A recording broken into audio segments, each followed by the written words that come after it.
evening, ladies and gentlemen. It is such a pleasure to see all of you here joining us this evening on this wonderful evening. As my friend and colleague said, Maxine, this God-given evening, beautiful weather, and we had a lot of people praying that it was going to be very nice, and those prayers were rewarded.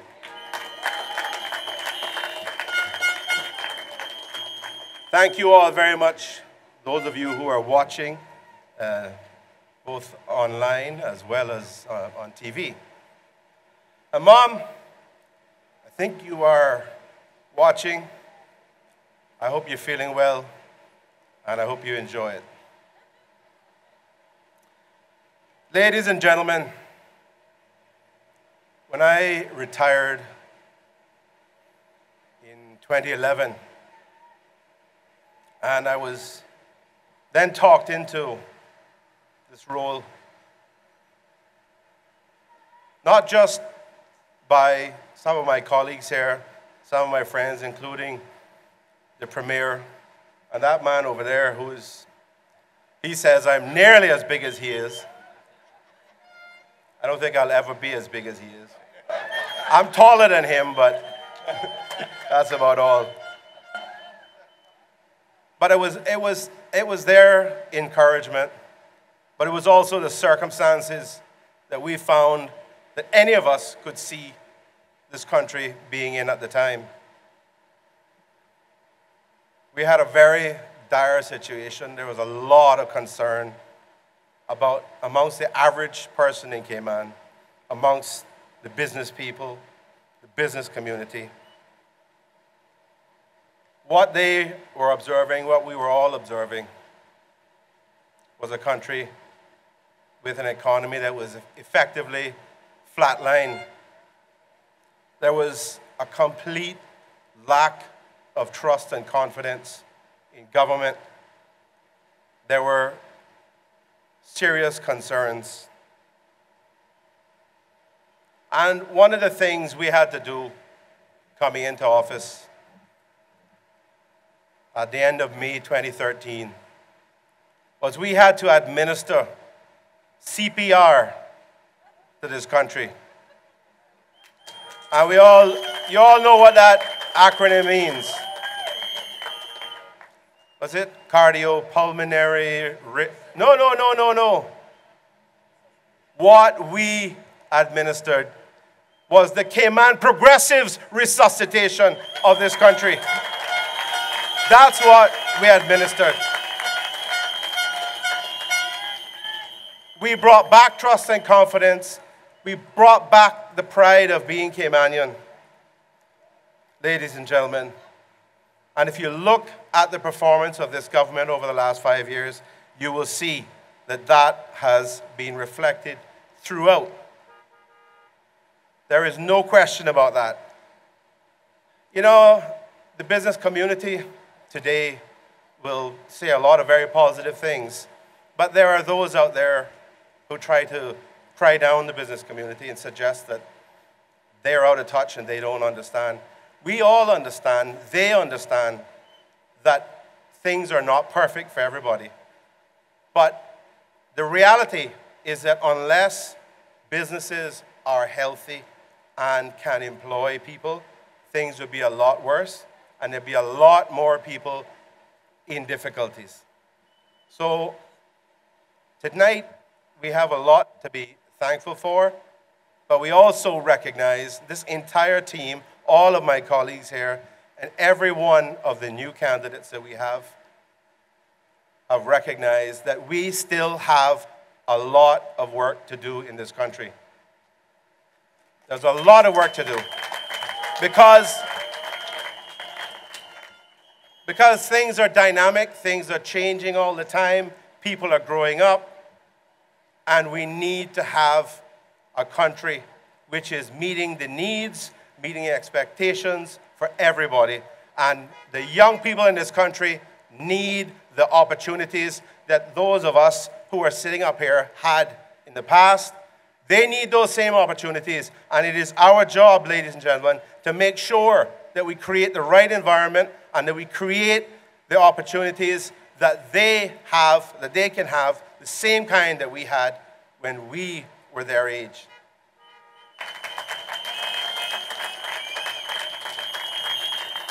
Now, the financial services industry is obviously one which is very near and dear to my heart. It is also the major component, or one of the major components, of our local economy. Yes, we've been making lots of attempts to try to diversify the economy. We've been putting in place lots of great underpinnings and platforms from where this can be done. But at this point, we still have financial services as a very, very significant component of our economy. Let me give you some numbers, ladies and gentlemen. There are over 4,000 Caymanians that are employed in the financial services industry, and a whole range of positions, from senior partners in accounting firms and law firms to those that provide ancillary services, sell the copy machines, fix those. All across a spectrum of an economy, we have Caymanians participating. And if the industry is not doing well, is not strong, and cannot withstand the international scrutiny and the agendas that are being pursued, then all of them, all of their interests are at risk, and we cannot allow that. So our job over the last 4 years, ladies and gentlemen, has been to absolutely make sure that the financial industry remained very strong and continued to grow. My job was to promote, to protect, and to develop the financial services industry.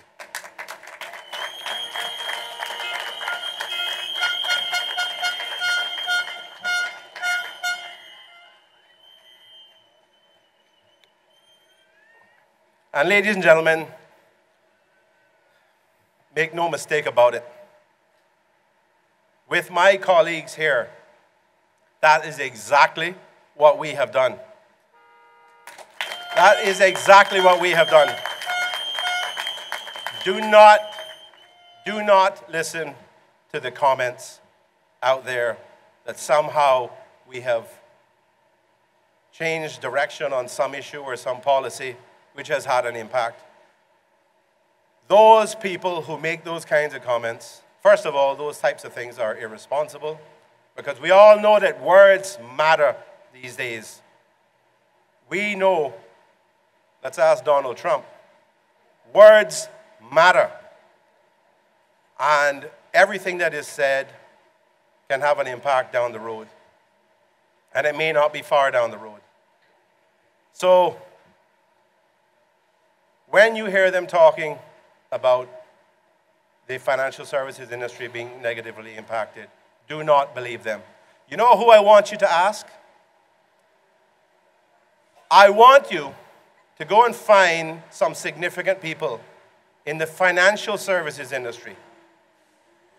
Go and ask them if they feel that the financial services industry has been well served by this progressive government.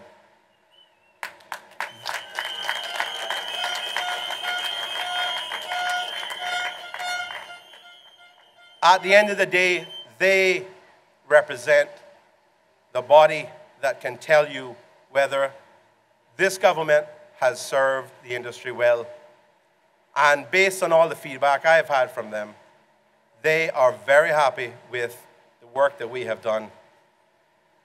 They are very happy that we have met the challenges head on.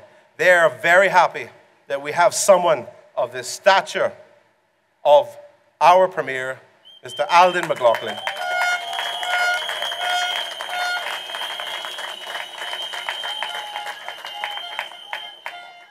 who has experience in the financial services industry and who has the political experience as well to stand on a world stage and talk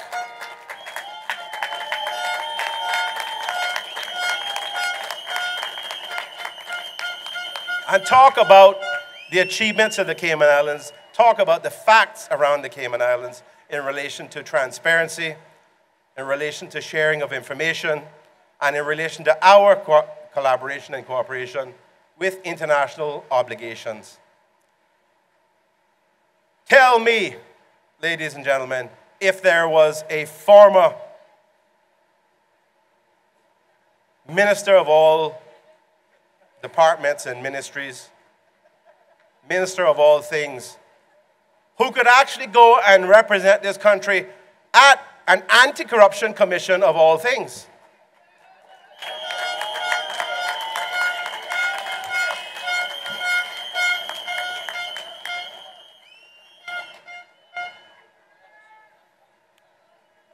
Ladies and gentlemen, this government has done a very good job in relation to the financial services industry. The industry probably has one complaint, and that is they feel that they wanted more money invested in it on the basis of comparisons to other jurisdictions. But you also know the realities, and you will hear from my colleague, Minister Archer, as well. You also know the realities of the balances, the compromises, and the way we have managed the financial position of this country, the economy of this country, to get to this point where we're in full compliance with the PMFL, and we're no longer subject to the UK review of our budget. Those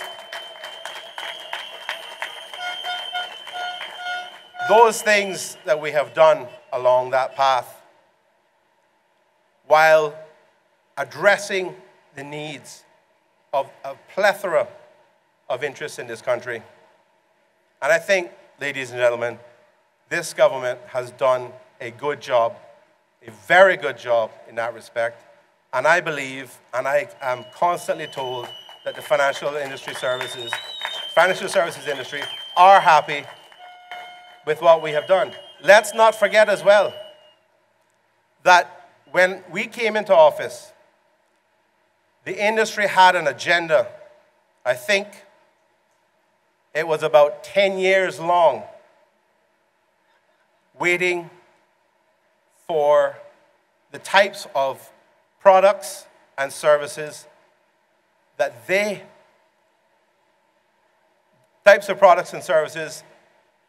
needed to have reflected in legislation. We have delivered on all of those outstanding items, ladies and gentlemen. All of them. We have worked hard. We have battled through issues of trying to build legislative drafting capacity sufficient to keep up with the agenda. And that, ladies and gentlemen, has been reflected in the legislative agenda that we had over the last 4 years. My ministry probably has, and probably will for some time now, have the record for the number of legislative items dealt with in the last 4 years. The majority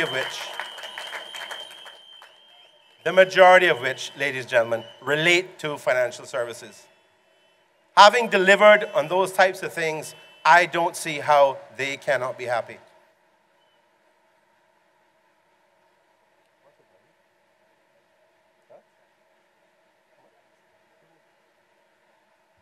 Ladies and gentlemen, in relation to the commerce side of things, I wanted to talk very quickly as well on small businesses. Let me tell you why small businesses are important. If you have 100, if you have 10 large businesses that create 10 jobs, that's 100 jobs. But if you support and create the right environment for small businesses to grow, to develop, you then create an environment in which 500 small businesses could hire one person each. And that amounts to 500 new jobs.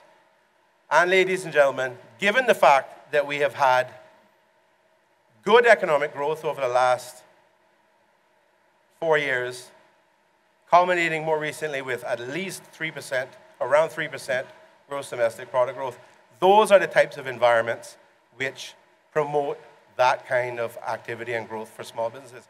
And we have taken very proactive steps in building initiatives to give them an advantage as well. We reduced duties from 22% down to 20%. We put in place programs for discounts for business license fees. And ladies and gentlemen, 2,500 small businesses took advantage of those. And today, we have a growth in net increase of about 1,000 new companies registered over the last 4 years.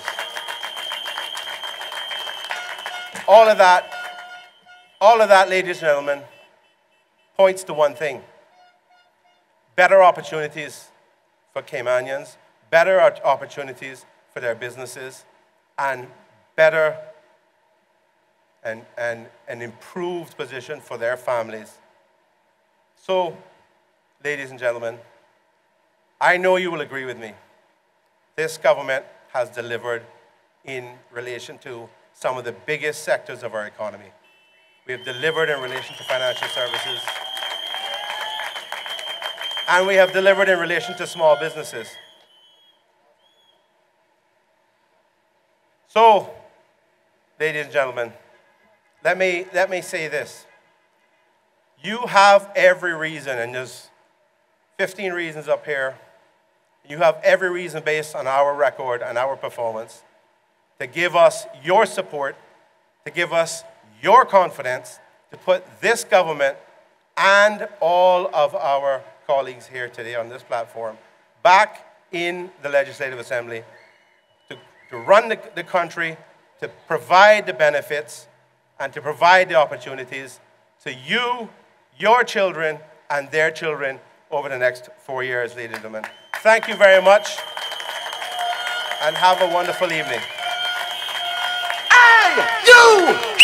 Come here!